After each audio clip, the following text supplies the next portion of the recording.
사도행전 13장 1절에서 3절 말씀을 통해 하나님이 부르시면 하나님이 책임지신다라는 제목으로 하나님 말씀 증거하도록 하겠습니다. 하나님이 우리를 부르셨으면 하나님이 우리 삶을 책임져 주십니다. 믿음 생활이 힘이 될 때도 있지만요, 믿음 생활이 짐이 될 때도 있습니다. 사실 믿음이라고 꼭 다 좋은 건 아닌 것 같아요. 가끔씩 하나님께서 우리에게 무리한 요구를 하실 때도 있습니다. 좀 납득되지 않는 요구를 만날 때가 있죠. 그러니까 믿음 생활하면서 꽃길만 걸어가고 싶은데 가시밭길 같은 길을 걸어야 할 때가 있습니다. 오늘 본문의 안디옥 교회가요, 지금 하나님 앞에 좀 납득되지 못하는 일을 만났습니다. 오늘 본문 처음에 보면 안디옥 교회 지도자들이 나오거든요. 안디옥 교회에 있는 선지자들, 교사들이 있다 그러면서 바나바, 시므온, 루기오, 마니엔, 사울 이렇게 이름이 쭉 나열돼요.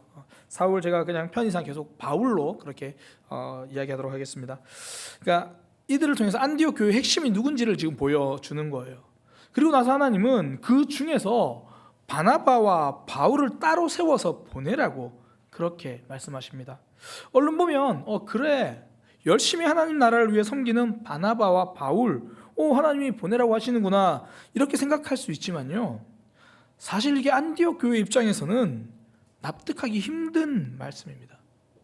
단순하게 표현하면 바나바는 안디옥 교회 담임 목사님이거든요.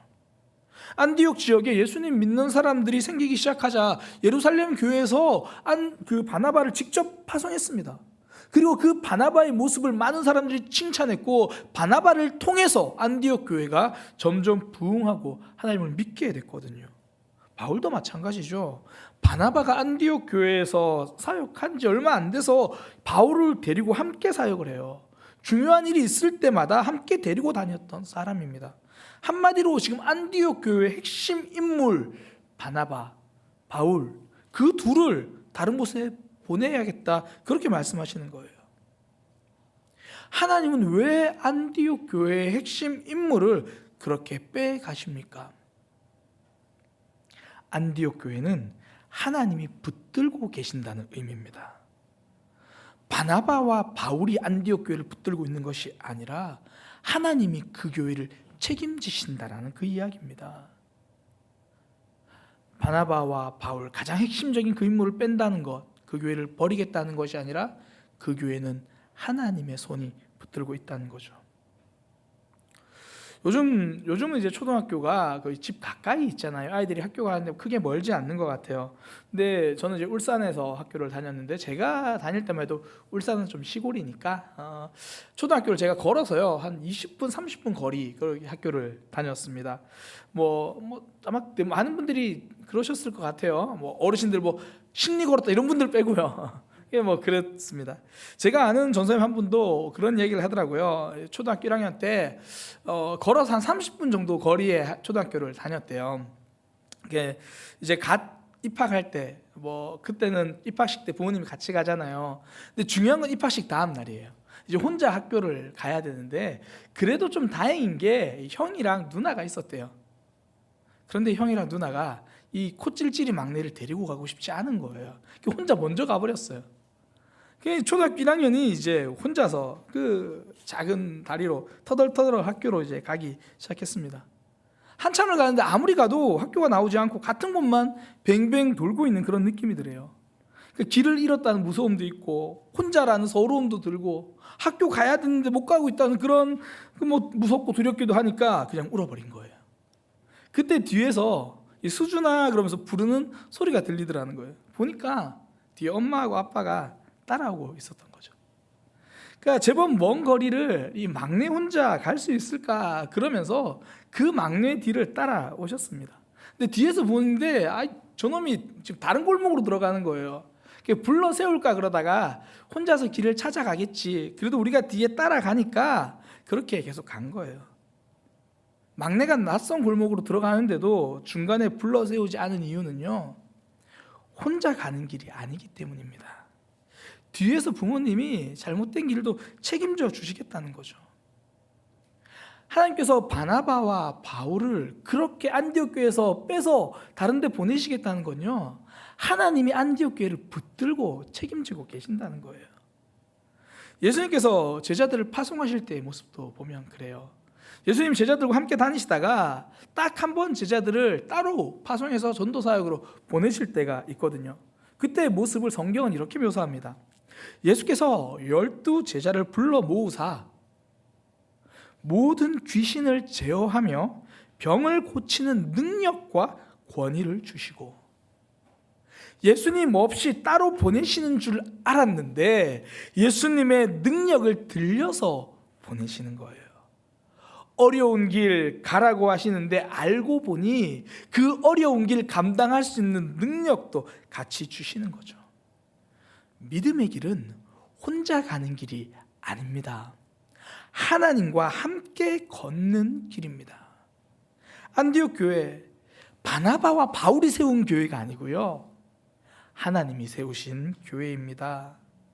그러니 하나님께서 이렇게 그들에게 낯선 요구를 하시는 이유, 하나님이 그 교회를 붙들고 계신다는 거죠.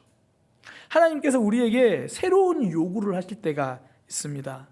그 말은요, 하나님께서 우리 삶을 책임지시겠다는 약속입니다. 하나님께서 우리를 붙들어 주신다는 약속이죠. 그럼 그때 우리는 무엇을 해야 합니까?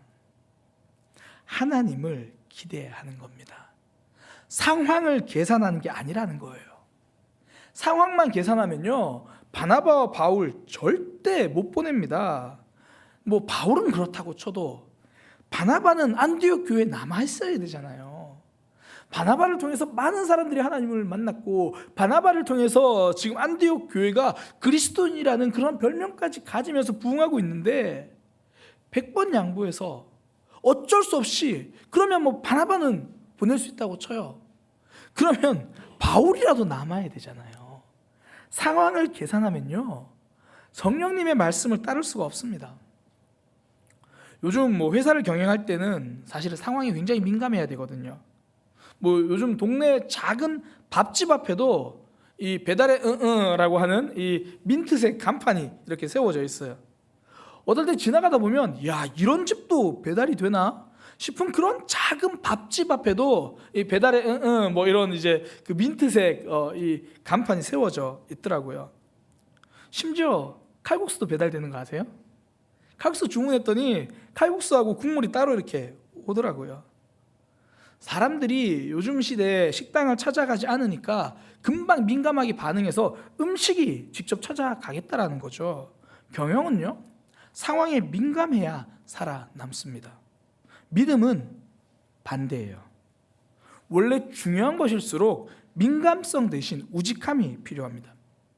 미국의 독립선언문의 기초를 마련한 토머스 제퍼슨은 이렇게 이야기했습니다. 우리의 삶의 스타일의 문제라면 유행을 따르라. 그러나 원칙의 문제라면 바위처럼 꿈쩍도 하지 마라.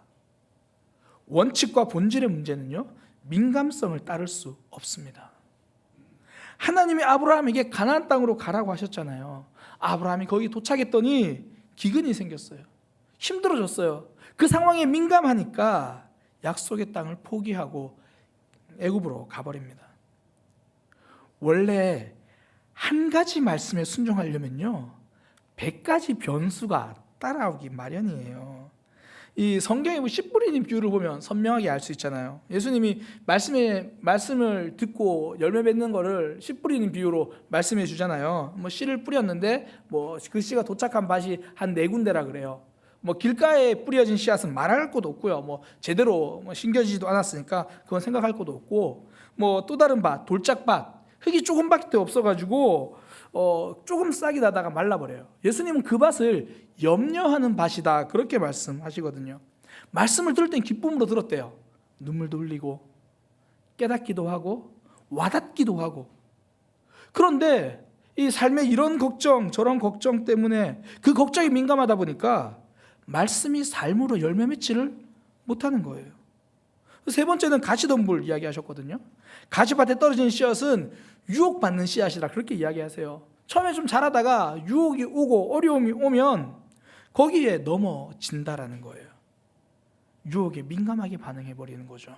어려움에 민감하게 반응해버립니다. 그러니까 말씀을 포기하고 끝까지 열매는 맺지 못하는 거죠. 말씀의 씨앗이 뿌려질 때 상황의 변수는 너무 많습니다. 그러니까 좋은 밭은 어떤 밭입니까? 상황의 변수가 없는 밭이 아닙니다. 상황의 변수를 이겨낸 밭입니다. 사랑하려고 할 때 변수가 너무 많잖아요. 말씀 듣고 큰 맘 먹고 갔더니 상대방은 나쁜 맘 먹고 나를 기다리고 있는 거예요. 오늘 한번 연락해봐야지 하고 연락했는데 전화를 받지 않습니다. 카카오톡 메시지를 보냈는데 1이라는 숫자가 사라지질 않네요. 더 기분 나쁜 거는 1이라는 숫자는 사라졌는데 아무런 답도 없는 거죠. 그런 상황에 다 민감하게 반응하면 사랑이라는 순종하지 못합니다. 믿음은요, 상황을 보는 것이 아닙니다. 책임지시는 하나님을 기대하는 거예요. 성경에서 제가 좋아하는 몇 가지 장면이 있는데요, 그 중에 하나가 이스라엘 백성들이 요단강을 건너는 장면입니다. 이스라엘 백성들이 이 물을 건너는 장면이, 이스라엘 백성들이 이제 물을 건너는 장면은 두 번 정도 나와요. 첫 번째는 홍해를 건너는 장면이고, 두 번째는 이 요단강을 건너는 장면이거든요. 우리는 홍해 그러면 바다고 요단강 그러면 강이니까 이 홍해 갈라지는 장면이 더 인상 깊게 남아 있어요. 대부분 영화도 보면 이 홍해 갈라지는 장면 나와도 아직까지 제가 본 영화에서 요단강 갈라지는 영화는 저는 아직 못 본 것 같아요. 근데 성경을 자세히 살펴보면요, 요단강을 갈라지는 그 장면이 더 멋있어요. 홍해는 사실 홍해 앞에선 이스라엘 백성들은 울보거든요. 홍해를 만나서 원망합니다. 이거 어떻게 해? 막 그러고 있고요. 홍해가 갈라지는 것도 영화에서 보면 갑자기 물이 쫙 갈라지고 막 물이 벽처럼 세워지고 건너는데 성경을 읽어보면 그렇지 않아요. 밤새도록 바람이 불어서 홍해를 다 마르게 한 다음에 그리고 나서 건너요. 이미 마른 홍해를 건너요. 근데 요단강은 다릅니다. 이스라엘 백성들이 요단강 앞에 도착했을 때요, 요단강이 넘실넘실 넘치는 그 시기예요. 그 시기에 제사장들이 먼저 넘실거리는 물에 발을 담그기 시작합니다. 먼저 물에 발을 담그기 시작할 때 그제서야 요단강이 갈라지기 시작하는 거예요. 요단강이 이만큼 높네라고 이 높이를 계산하는 게 아니고요, 이렇게 높은 요단강도 기어이 갈라지게 하실 하나님을 기대하며 가는 것, 이것이 믿음입니다. 안디옥 교회가 바울과 바나바를 보낼 수 있었던 이유, 하나님을 기대하는 거죠. 그렇게 바울과 바나바가 떠나버린 안디옥 교회 어떻게 됐을까요? 아무런 문제가 없었습니다. 오히려 선교의 전초기지가 되어서 이방 선교의 중추적인 역할을 합니다. 그러니까 우리가 생각하긴 그렇잖아요. 바나바처럼 존경받는 사람이 없으면 안디옥 교회가 힘을 잃을 것 같아. 바울처럼 열정적인 사람이 없으면 이제 어떻게 하지? 뚜껑을 열어보니까 아무런 문제가 없는 거예요. 가끔씩 교회들에서도 이런 거 경험하잖아요. 어떤 분들이 이 사역도 감당하고 저 사역도 감당하고 사역이 너무 많으니까 힘들어요. 근데 이런 마음이 들잖아요. 이거 내가 안 하면 어떡해? 내가 안 하면 누가 하지? 그러면서 혼자서 원망, 불평, 미움을 가지고 막 섬겨요. 그러다가 도저히 안 되겠다고 큰맘 먹고 삐져가지고 목사님 저 못하겠어요 하고 내려놨더니 교회는 아무 문제가 없어요. 교회는 하나님이 이끌어 가시기 때문이에요. 안디옥 교회는 바나바와 바울이 만들어가는 교회가 아니라 하나님이 세우시는 거죠. 그러니까 순종도 동일한 개념으로 받아들이시면 돼요. 하나님이 우리를 헌신의 자리로, 순종의 자리로 부르실 때가 있거든요. 근데 상황만 보면 어렵습니다. 잘 안 될 것 같아요. 근데 돌아보면 상황 때문에 우리의 믿음이 무너진 적이 없어요. 불순종 때문에 우리의 믿음이 지체될 뿐이죠. 19세기 위대한 설교자, 부흥사 D.L. 무디 목사님, 아마 무디 목사님 이야기는 너무나 잘 아실 거예요. 무디 목사님은 신학교를 졸업하고 목사님이 된 게 아닙니다. 단지 주일학교 아이들을 가르치다가 목사님이 된 거예요. 뭐 잘 아시다시피 D.L. 무디 목사님은 이제 초등학교 간신히 나오셨고요. 뭐 구두 닦는 구두순환 일을 하고 있었습니다. 그러면서 이제 주일학교를 다녔고, 처음에 주일학교 교사를 하면서도 뭐 하나님에 대한 뜨거운 마음보다 교사를 하시면서 회심한 케이스거든요. 근데 주일학교 교사를 했는데 D.L. 무디 목사님이 성경을 가르치면 아이들이 눈을 동그랗게 뜨고 성경 이야기를 듣는 거예요. 그 성경 이야기를 듣겠다고 아이들이 교회로 몰려오기 시작하는 겁니다. 나중에는 아이들뿐 아니라 어른들도 몰려오기 시작하는 거예요.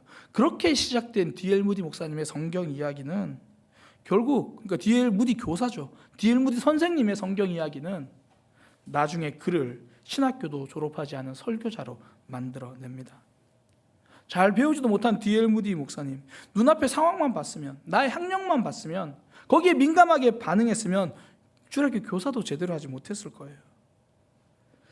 우리를 하나님이 부르셨으면 책임은 하나님이 지십니다.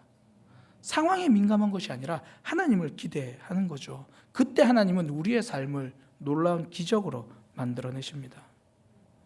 하나님을 기대하는 믿음의 백성들, 저와 여러분, 우리에게 필요한 건요, 계획이 아니라 실행입니다. 건강한 신앙은요, 하나님이 계획을 하시고 실행은 우리가 하는 거예요.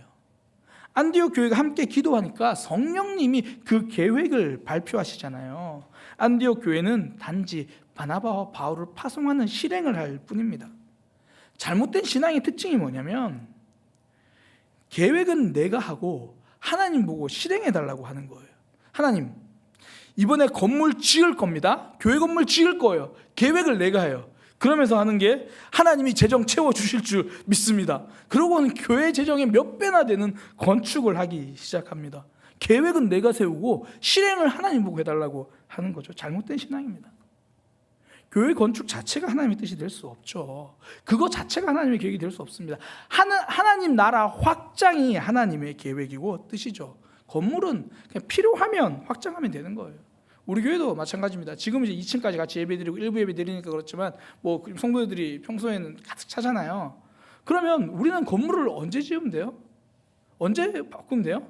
사람들이 차고 넘쳐서 필요하면 그때도 고민하면 돼요. 건물을 바꿀 건가? 아니면 우리가 분립해서 교회를 하나 더 세울 건가? 하나님 나라 확장이 하나님의 계획이고요. 나머지는 우리가 그 필요에 따라서 하면 되는 거예요. 한때 긍정의 힘이라는 책이 한국 교회를 휩쓸었잖아요. 나중에 또 그게 잘못됐다고 또 한국 교회 전부 다 그렇게 여기저기서 그런 얘기를 하더라고요. 나는 이것이 될 거라고 믿어라고 하는 긍정의 힘과 믿음은 바라는 것들이 실상이요 보지 못하는 것을 증거다고 보이지 않는 그것을 바라보는 믿음과 두 개의 차이가 뭘까요? 둘 다 실현되지 않는 미래를 붙들고 가는 거잖아요. 긍정의 힘과 보이지 않는 것을 믿으며 가는 것, 차이는 어디서 나옵니까? 누가 계획했는가, 거기에서 차이가 나옵니다. 하나님이 주신 목적, 하나님이 선포하신 계획을 이루어질 거라고 믿고 기다리는 건 믿음이에요. 내가 세운 계획과 목표 이루어질 거라고 믿고 기대하는 것이 긍정의 힘입니다. 성경에서 말하는 믿음은 하나님이 세우신 계획을 기다리고 실행하며 가는 거예요. 그래서 가만히 보면요, 긍정의 힘은 주로 전진이에요. 내가 원하는 목표, 꿈, 그거 기도 제목, 이것이 이루어질 거라고 생각하면서 계속 전진해야 되는 거죠. 근데 성경에서 말하는 믿음, 혹시 가만히 보세요. 실행과 전진만큼이나 기다림의 시간도 많아요. 계획을 하나님이 하셨으니까 사람이 그 계획을 실행하면서 주로 기다려요. 아브라함에게 내가 너를 복을 주겠다. 그러니까 아브라함이 두 가지 하잖아요. 가나안 땅으로 갑니다. 실행하죠. 그리고 가나안 땅 가서 주구장창 기다립니다. 하나님의 계획이 이루어질 때까지. 그러니까 내가 한 계획을 이루겠다고 붙드는 거 긍정의 힘이고요. 더 정확하게 말하면 이게 긍정 심리학이에요. 하나님의 계획하신 것을 기대하고 주어진 삶에서 하루하루 실행하는 것, 이것이 믿음입니다. 그래서 믿음은 견고한 만큼이나 불안함도 있는 거예요.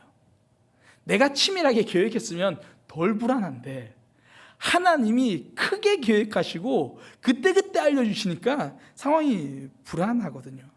이제 다음 주부터 이제 바나바와 바울이 선교 여행을 살펴볼 건데요. 하나님이 처음부터 이 도시 저 도시 이렇게 갈 거라고 브리핑해 주시면 좋은데 하나님은 그렇게 하지 않으세요. 그냥 따로 세우라. 그 다음 첫 번째 도시 알려주시고 또 그러고 나면 그 다음 도시 알려주시고, 그러니까 늘 성령님의 인도를 따라가죠. 성경을 읽으면 굉장히 멋있을 것 같잖아요. 우리의 삶에 이런 일이 있으면 불안합니다. 최소 하나님이 우리의 삶의 5개년 계획을 좀 이렇게 1년 단위로, 월 단위로 알려주시면 좋겠는데 그렇지 않아요. 기도하면 응답되겠다 약속해 주셨는데 몇 월 며칠 몇 시에 응답될 것이고 중간중간에 이런 작은 징조가 있을 것이다 알려주시면 좋겠는데 안 그래요. 돌아보니까 지난주도 하나님 우리를 이끌어 주셨잖아요. 이번 주는 어떡하죠? 남은 3월 어떡해요? 4월 어떡해요? 2021년 어떡해요? 하나님의 계획은 있으신데 그 계획이 하나님 거니까 우리는 불안합니다. 믿음은 불안함이 없는 것이 아니에요. 불안함 속에서 하나님을 붙드는 겁니다. FM 라디오 방송작가 김미라는 이렇게 말합니다. 흔들리는 것을 두려워하지 않겠다. 흔들리면서 중심 잡는 법을 배워야겠다. 불안함이 없는 것이 아닙니다. 불안함 속에서 하나님을 붙들고 하루하루 전진하는 법을 배우는 것입니다. 우리는 마틴 루터킹 목사님을 잘 알잖아요. 그분의 감동적인 연설 I have a dream, 나에게는 꿈이 있습니다. 그러면서 이제 노예 해방, 흑인들과 백인들이 차별 없이 지내는 그걸 이야기를 하시는데 굉장히 감동적인 연설입니다. 수많은 군중 앞에서 당당하게 연설하신 마틴 루터킹 목사님. 근데 정작 마틴 루터킹 목사님은요, 그 강단에 서기까지 갈등하셨어요. 스스로 이야기를 하시기를 그 당시에 그 선택을 하기까지 굉장히 두려움이 있었다 그렇게 고백하셨어요. 당시 이제 루터킹 목사님은 학위 논문을 막 끝낸 상태였거든요. 또 목사님의 원래 사역 목표는 인권 운동이 아니라 그냥 목회하는 거고 이 지역사회와 그 교회를 위해서 공동체를 위해서 일해야 한다면 학교 교수 사역을 원했던 분입니다. 그래서 그 연설하기 딱 3주 전에요. 루터킹 목사님과 사모님 그 아내가 함께 결정을 했어요. 이제 지역사회 중책을 맡지 않고 목회에 더 집중하겠다. 3주 전에 그렇게 결정을 했거든요. 그런데 하나님의 뜻이, 하나님의 계획이 이 땅에 차별되고 있는 그 가운데서 당당히 서서 목소리를 내는 것이라는 것을 받아들인 거예요. 나의 계획을 접고 하나님의 계획에 동참했습니다. 불안함이 없어서, 두려움이 없어서 거기에 선 것이 아니라 불안함은 있어도 하나님의 계획을 따라 그 길을 걸어간 거죠. 우리에게 있는 불안함은요, 믿음이 없다는 증거가 아니라 하나님의 말씀대로 살아보겠다고 작은 용기가 있다라는 증거입니다. 사실 저도 목회를 하면서요, 불안감이 없던 적이 별로 없어요. 그러니까 늘 불안감이 있어요.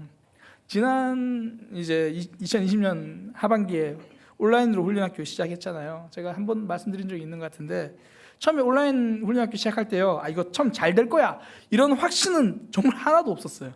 그 확신으로 시작한 게 아니라 단지 저도 제 모습을 봐도 그렇고 우리 사랑의 교회 성도님들도 모두 영적으로 성장해야겠다 그 생각 하나밖에 없었어요. 영적인 성장은 하나님의 계획이니까. 그러고 그냥 뭘 해야 될지 방법을 몰라서 카카오톡으로 훈련학교를 한 거거든요. 그리고 이제 마치고 또 지난 8일부터 두 번째 온라인 훈련학교 마찬가지예요. 이게 모르고는 해도 알고는 못하겠더라고요. 이게 지난번에 꽤 길어놓으니까 이번에 과연 몇 분이나 신청하실까? 굉장히 좀 두려웠어요. 불안하기도 하고. 그런데 하는 거예요. 성도들이 하나님의 말씀을 가까이 가는 것, 그것이 그냥 사명이니까 불안하고 두렵고 결과가 염려돼도 그냥 가는 거예요. 오늘 본문에도 하나님이 성령님께서 이 안디옥 교회에다가 바나바와 바울을 따로 세우라고 말씀하실 때가 언제냐면 금식 기도가 끝난 이후예요. 쉽게 순종하기 어려웠다는 이야기죠. 그러니까 금식 기도가 끝나고 기도로 잘 무장해야만 아멘 할 수 있는 일이라는 거예요. 그렇게 우리는 하나님의 계획을 다 몰라서 불안하기도 하지만 그 길을 걸어가는 거죠. 그냥 하루하루 하나님은 계획하셨고 우리는 실행하는 겁니다. 그 안경이라고 하는 일본 영화가 있습니다. 시골에 있는 이 조용한 숙소로 찾아가는 주인공 이 타에코, 이 도시의 삶이 좀 지쳐가지고 마음을 달래기 위해서 이 하마다라고 하는 이 작은 숙소를 찾아가는 걸로 이야기가 이제 됩니다. 근데 그 숙소의 위치를 설명해 주는 약도가 좀 어설퍼요. 저기 보이시는 길로 계속 가세요. 계속 가다가 왠지 불안해지는 지점에서 2분 정도 더 참고 가다 보면 거기서 오른쪽입니다. 그러니까 실제로 이 하마다로 찾아서 길을 가는데 계속 가는데도 아무것도 안 나오는 거예요. 그래서 점점 마음이 불안해졌어요. 조금 더 갔더니 아니나 다를까 오른쪽에 그 숙소가 있는 거예요. 전 이것이 우리의 믿음이라고 생각합니다. 하나님이 부르셨으면 하나님이 책임지십니다. 이건 확실해요. 성경에서 증거해 줍니다. 그런데 그 길을 가는 우리는 불안합니다. 우리가 계획한 게 아니니까요. 하나님이 계획하신 길이니까. 근데 응답은 항상 왠지 불안해지는 그 지점에서 조금 더 견딜 때 찾아옵니다. 이제는 힘들다고 생각하며 넘어지려는 그 순간에 하나님이 우리를 붙들어 주시는 거죠. 그렇게 하나님께서 우리의 삶을 만들어 가십니다. 믿음 생활이 힘이 될 때도 있지만 짐이 될 때도 있습니다. 솔직히 믿음이라는 것이 좋을 때만 있는 것이 아니라 하나님 말씀이 납득이 안 될 때도 있는 거죠. 꽃길이 아니라 가시밭길을 갈 때가 있습니다. 근데 그 길에 하나님이 함께 가십니다. 우리를 붙들어 주시고 책임져 주시는 거죠. 하나님이 우리를 납득할 수 없는 자리로 부르셨다는 건요, 그 길에 함께 하시겠다는 거고 그 길을 책임져 주시겠다는 겁니다. 우리가 붙들 분은 하나님입니다. 우리가 의지할 분은 예수님입니다. 우리는 성령에 따라 걸어갈 것입니다. 우리 함께 찬양으로 고백합니다. 나의 피난처 예수님,